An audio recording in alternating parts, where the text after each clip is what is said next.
Seja bem-vindo a mais este vídeo a respeito do Sermão do Monte. Nós queremos ler o capítulo 6, nós vamos ler dos versos 5 ao verso 8 e falar sobre oração. Dos versos 5 ao verso 8, Jesus nos ensina como orar, ou nos dá algumas direções, alguns princípios. E é do verso 9 ao verso 13, especificamente, que ele vai nos falar sobre o que orar. Então, primeiramente, vamos olhar como orar, para posteriormente olhar o que devemos orar. Versículo 5 do capítulo 6 diz: E quando orardes, não sereis como os hipócritas, porque gostam de orar em pé nas sinagogas e nos cantos das praças, para serem vistos dos homens. Em verdade vos digo que eles já receberam uma recompensa. Tu, porém, quando orares, entra no teu quarto e, fechada a porta, orarás a teu pai, que está em secreto. E teu pai, que vê em secreto, te recompensará.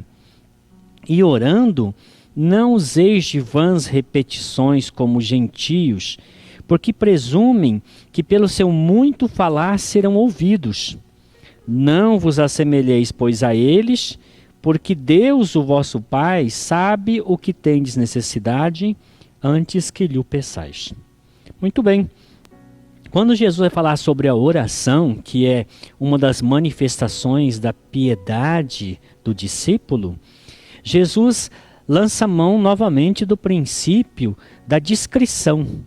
E ele faz um contraste entre a prática dos hipócritas, e aqui a gente entende claramente que ele está falando dos escribas e fariseus, porque quando a gente vai para Mateus 23, a gente vê que Jesus repete essa questão e fala claramente lá que os escribas e fariseus faziam todas as coisas no intuito de parecer aos homens que eles eram piedosos, que eles eram pessoas mais justas que as outras. Então a intenção dos hipócritas era uma intenção de angariar louvores.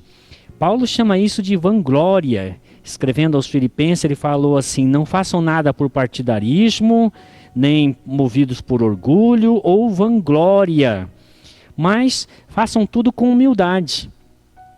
O discípulo, como ele tem um coração simples e ele é humilde, a sua prática de oração tem que ser guiada por este princípio da discrição. Não como os hipócritas que fazem tudo exatamente para aparecer, para que as pessoas, ao notar que eles oram em pé e geralmente com as mãos levantadas, de maneira a chamar a atenção para si, eles fazem isso em lugares bem frequentados, como sinagogas, praças, as ruas onde as pessoas transitavam. Então era muito comum em Jerusalém você encontrar essas pessoas com a sua roupa específica, ali erguendo as suas mãos aos céus, falando palavras muito bem elaboradas, num discurso já previamente estabelecido. Então Jesus diz aos discípulos que eles não devem imitar os hipócritas. Quando então fala da oração, Jesus usa dois parâmetros que ele vai dizer que não são parâmetros aceitáveis. O primeiro parâmetro que ele recusa é o parâmetro dos hipócritas. Aí, no caso, os religiosos que estão próximos aos discípulos, no caso, os próprios judeus. E o outro parâmetro é um parâmetro um pouco mais distante, é o parâmetro dos gentios. Então, em relação aos hipócritas, ele fala assim: ao invés de você orar em público para impressionar as pessoas, vai lá no seu quarto, no seu ambiente secreto, você e o seu pai. E ora em secreto ao teu pai, e ele vai responder a você e te recompensar grandemente. O que acontece é que os hipócritas faziam uma oração para impressionar. Consequentemente, às vezes aquilo que ele estava orando não era exatamente o que ele estava sentindo. Suas orações eram decoradas, eram feitas especificamente para dar a impressão de que eram piedosos. Dias atrás, alguém me perguntou quais eram as minhas fontes, né, dessas reflexões. Eu tenho me valido de John Stott, o seu livro Contra a Cultura Cristã. Também tenho me valido de Martin Lloyd Jones, sobre o Sermão do Monte. E também os sermões de Wesley. Wesley pregou uma série de sermões, a começar do sermão de número 21 até o sermão de número 34. Então essas são minhas fontes que eu tenho usado como pesquisa. E a outra fonte é o comentário Esperança, de Fritz Heinecker, que também serve de base para as argumentações que tenho apresentado. Então, Jesus faz esse contraste com essas duas práticas. Em relação aos primeiro, é muito claro que Jesus está reforçando o princípio da discrição, como ele já tinha feito em relação a dar esmolas e a prática do jejum. Ele repete esse princípio na oração, dizendo: todas as práticas piedosas dos discípulos precisa ser marcadamente discreta.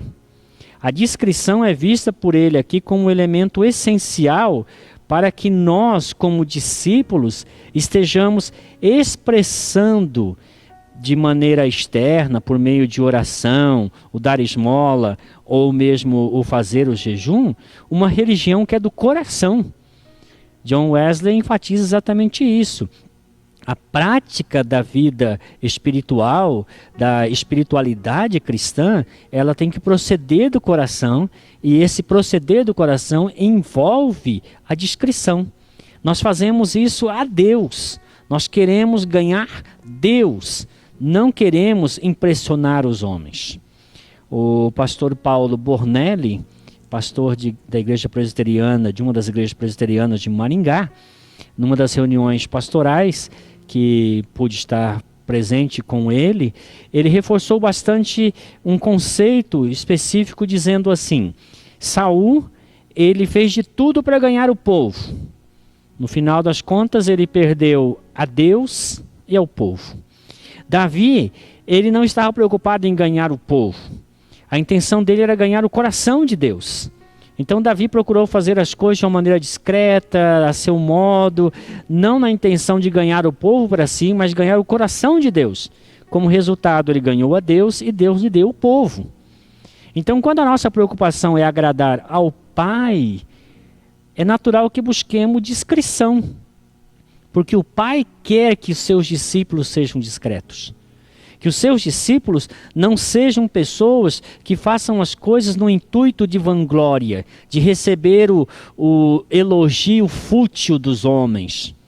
E Paulo argumenta em Filipenses 2, dizendo claramente que Jesus, ele abre mão dos louvores celestiais para vir ao mundo, assume forma humana, e ele é insultado, ele é ofendido, até cuspiram nele, e ele abre mão de tudo aquilo para assumir a forma de servo, e porque ele se rebaixou a si mesmo, o Senhor o exaltou, indicando claramente que quem quer ser exaltado pelos homens não será exaltado por Deus.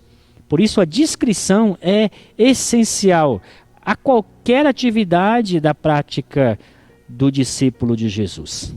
É claro que Jesus não está dizendo que nós não devamos orar em público quando for necessário. Por isso, então, quando estamos reunidos, o pastor, o presbítero, o irmão que for solicitado, pode orar em público, mas ele não precisa fazer como os hipócritas, chamar a atenção para si, escolher uma linguagem rebuscada, porque o outro princípio que Jesus coloca quando está falando de oração é o princípio da simplicidade.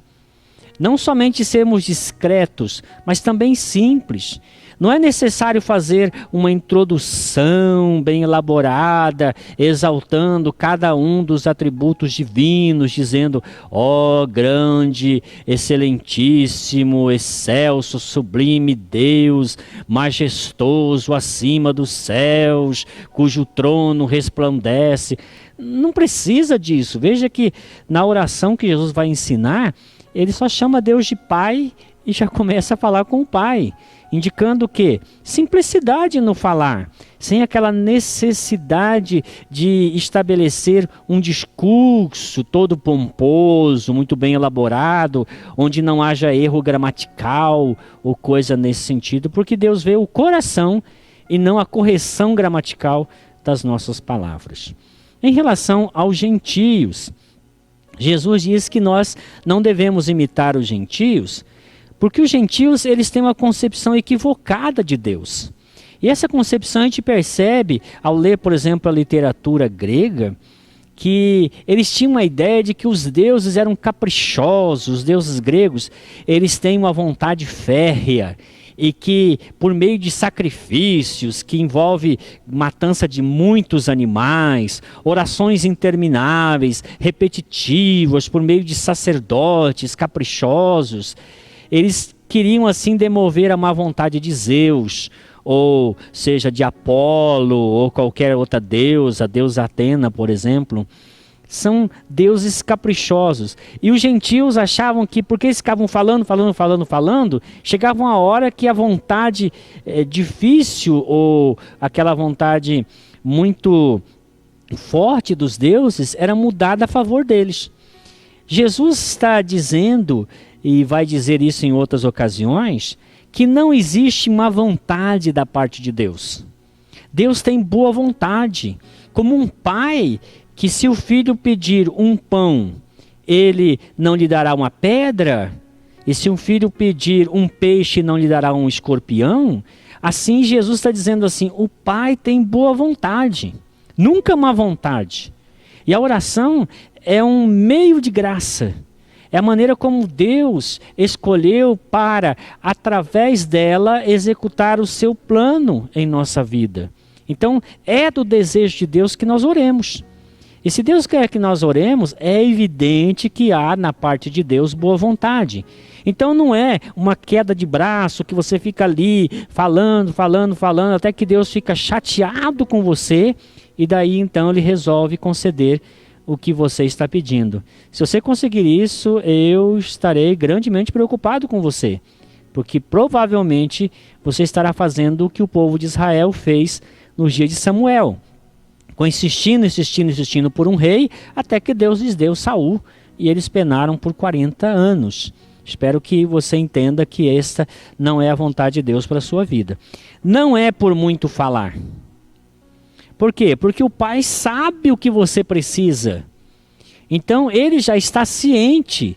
Basta que você diga a ele que você deseja receber aquilo que ele já sabe que você precisa.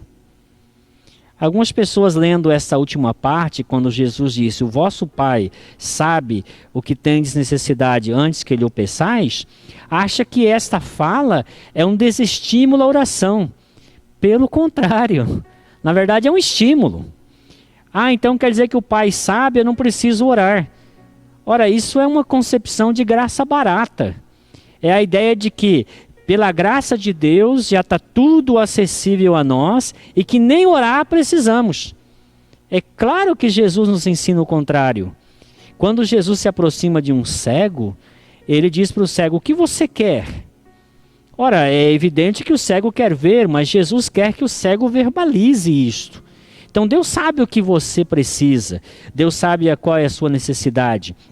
Mas é necessário que nós, como discípulos, nos envolvamos nisto e queiramos as bênçãos de Deus e a busquemos e verbalizemos a Deus aquilo que deseja o nosso coração, até para que, ao se realizar aquilo que nós pedimos, nós possamos nos alegrar ao perceber que aquilo que oramos nós recebemos, e também nós possamos glorificar a Deus que atende a nossa oração. O salmista diz, amo ao Senhor porque Ele ouviu a minha voz, porque atendeu ao meu clamor e me socorreu no dia da angústia. E como é que ele sabia que Deus ouviu a voz dele? Como é que ele sabia que Deus socorreu no dia da angústia? Porque ele orou, porque ele buscou o Senhor. E o salmista vai dizer claramente, busquei ao Senhor e Ele me socorreu. Então, Jesus está dizendo que nós devemos orar. Em outras ocasiões ele reforça isso. E Deus sabe o que nós vamos pedir, mas isso é um estímulo, porque você vai orar exatamente o que Deus já sabe que você precisa e Ele atenderá a sua oração.